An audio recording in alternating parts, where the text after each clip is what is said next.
By 2005, New York City had cultivated one of the most lasting and iconic movements in rock history.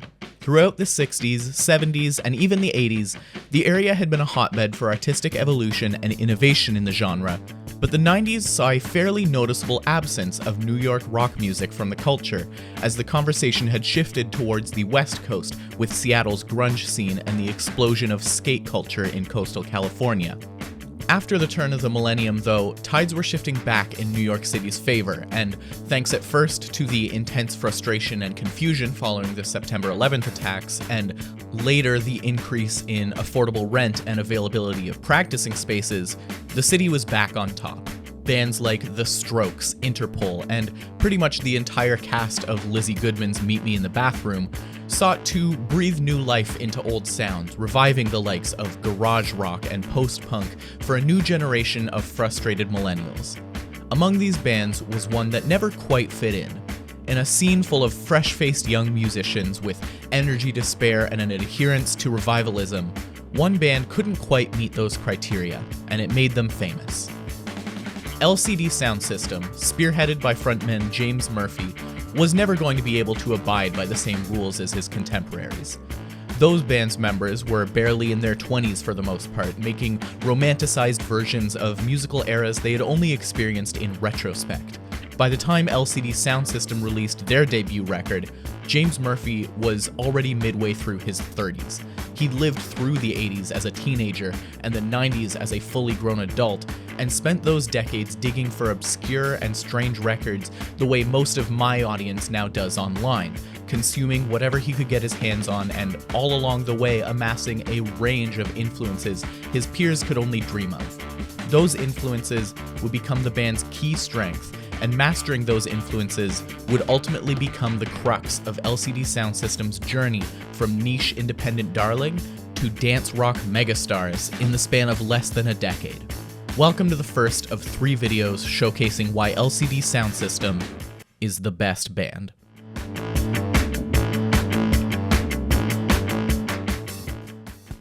The way we talk about influence in music can get very messy very fast, so I want to take a moment here to talk about that before we start to dissect. The line between inspired and derivative use of influence is blurry, but in general, I would argue that it has pretty much everything to do with math. Not in a complicated or overly rigid way, but in the sense that we can view the way that we can best use influences in terms of additive and subtractive changes. Subconsciously, when we hear music that feels very obviously inspired by something else, we try to find ways that the product is distinct from those influences. That can be additive by introducing elements that did not previously exist to broaden the sonic palette, which can be seen in the way that Sweet Trip took the shoegaze dream pop sound and added elements of electronic music to stand out, for example.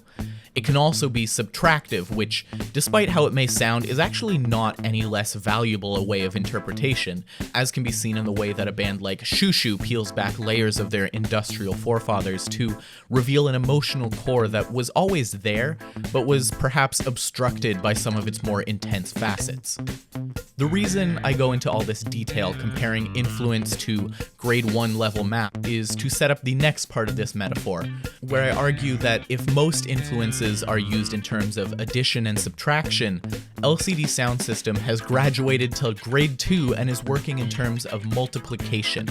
The band has never been so simple as a linear band plus band plus band equation. Rather, they feel like a more ultimate culmination of a variety of sounds that cross generation, geography, and genre. It's a band that has always been more than the sum of its parts. So what are those parts? Well, the first place we can look is right at the beginning, the very first song James Murphy ever released, and a song we will be returning to later in this series, Losing My Edge. At its core, the track is basically an attempt to flex how niche and cool his record collection is, how much underground and important music he's amassed in his decades on Earth, and how ultimately it doesn't matter because the youth have more energy to create than him, and so will inevitably crowd him out of relevance. Throughout the track, he name drops and references key moments in music history, and if you actually listen to the music mentioned, it's not hard to see where different elements of the band's sound originated. He name-checks the likes of Larry Levin, the man who essentially invented the techniques all modern club DJs use. He mentions Suicide, whose synth-punk aesthetics changed the game, showing that synthesizers could do just as much for rock music as the guitar. And Can, who introduced more avant-garde compositions to psychedelic music, leading to most of the more experimental takes on rock we hear today. From these names and more, it's not hard to see where LCD Soundsystem's sound comes from. All of these traits and more are visible just in this one song, not to mention the broader catalog. It's the end of this song, though, that really shows the breadth and depth of where we're coming from here. In a verse that reads more like a Merzbow copy pasta than actual lyrics, Murphy says, "But have you seen my records?" before listing bands, famous and not, that define his taste.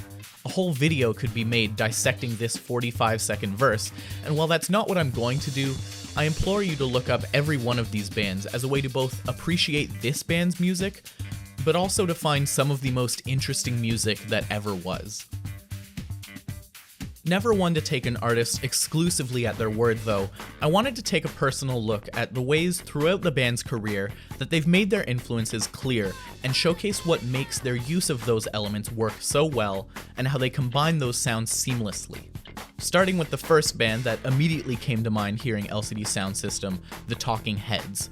Whether it be the direct vocal comparison to David Byrne in the sense that they're both traditionally uncharismatic but deliver their vocals with such an undeniable swagger that it loops around to them being the coolest dudes around, or it could be the more global influences they draw for their rhythmic sensibilities, there's no shortage of similarities.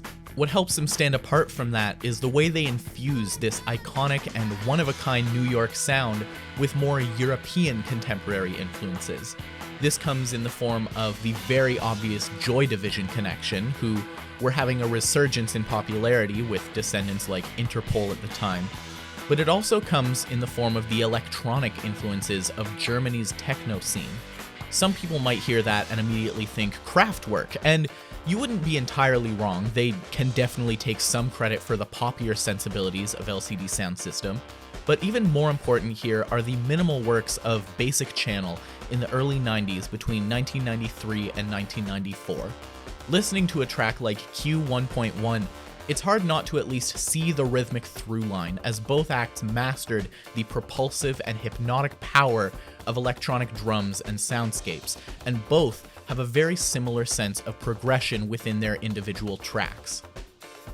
It also cannot be ignored the degree to which LCD Soundsystem can credit many of its sounds to both African American and Black music globally. Obviously, this can be said about most Western music. Most electronic music in particular was based around dub reggae in its infancy. But LCD Soundsystem makes it a point to directly credit the originators of the sounds they're picking apart. Once again, on Losing My Edge, Murphy makes reference to the Great Sound Clashes in Jamaica, a cultural phenomenon originating in the late 50s Kingston, in which two ska or reggae groups would compete head-to-head musically for the favor of the audience. These groups, which would often consist of DJs, singers, dancers, and musicians of all kinds, were called sound systems. I wasn't able to find actual confirmation of whether or not the sound system in LCD Soundsystem is a reference to this, but considering he mentioned it by name, it's not too big of a stretch to suggest it as a possibility. These sound clashes were the direct progenitor for the rap battles we know today, which leads me nicely into the influence of hip-hop on LCD Soundsystem, as is evident in some of the ways that James Murphy paces and delivers his vocals, as well as the very cyclical and drum-focused instrumentation. In specific, Losing My Edge shouts out Eric B. and Rakim, possibly the most influential and important rap group in the history of the genre, who basically defined the genre as we know it today as a separate entity from funk and disco. Two genres who are also extremely black genres and extremely influential to LCD sound. The Bar-Kays and Gil Scott-Heron both get shoutouts, especially the latter, who gets a very pronounced and standout moment on the track, fitting for an artist whose DNA is so clearly audible in the music. And finally, we can't ignore punk. This is maybe the least sonically direct comparison of all, if we're talking about the true blue 80s NYC hardcore, but what LCD Soundsystem lacks in its punk musicality it makes up for with an ethos that is undeniably against the grain, especially on their self-titled debut. This was a band that was never really supposed to get big, and from the first record you can tell that, with rawer, freakier, and more obstructive tendencies akin to post-hardcore bands like At the Drive-In and Fugazi, but coming from a different sonic angle. As the band became more popular, that punk ethos shifted, but never waned. Instead, it became a means to expose the public to sounds that wouldn't have crossed their paths otherwise. In the same way that Daft Punk brought house music to the masses, LCD Soundsystem brought all the aforementioned influences to an indie audience that threatened otherwise to be consumed only by garage rock and post-punk revivalism. It made these sounds accessible and easy to digest in a context that would be familiar to people in the scene, and also explicitly encouraged the audience to go back and listen to the musical history that the band was in direct lineage from. When talking about a band's influences, it's very easy to boil it down to, this is just this band combined with this other band. You hear it all the time, especially online. The hot take format of music discussion that Twitter and other sites have enabled is especially easy to blame for this. Sometimes it can be funny, on a rare occasion it can even be accurate, but often it's a cheap way to reduce someone's artistic effort down to a punchline.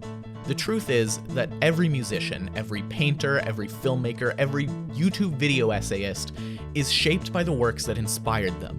The value doesn't lie in how unique and unheard of the techniques are, but in the passion and the care and individuality that each artist infuses their art with. That humanity can never be replicated from person to person, and an attempt to do so is why every generation has its cynical clones of current and past trends.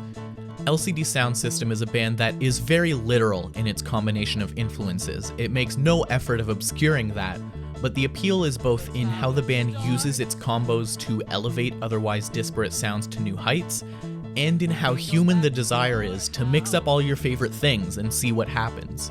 To be able to put together these dozens and dozens of influences in a respectful way that doesn't come off as overbearing, and to work these influences into songs that are not only coherent, but actively elevate the medium, is the kind of thing that puts you in the upper echelons of modern musical achievement. This, among other things, is what makes LCD Soundsystem the best band. Thanks for watching.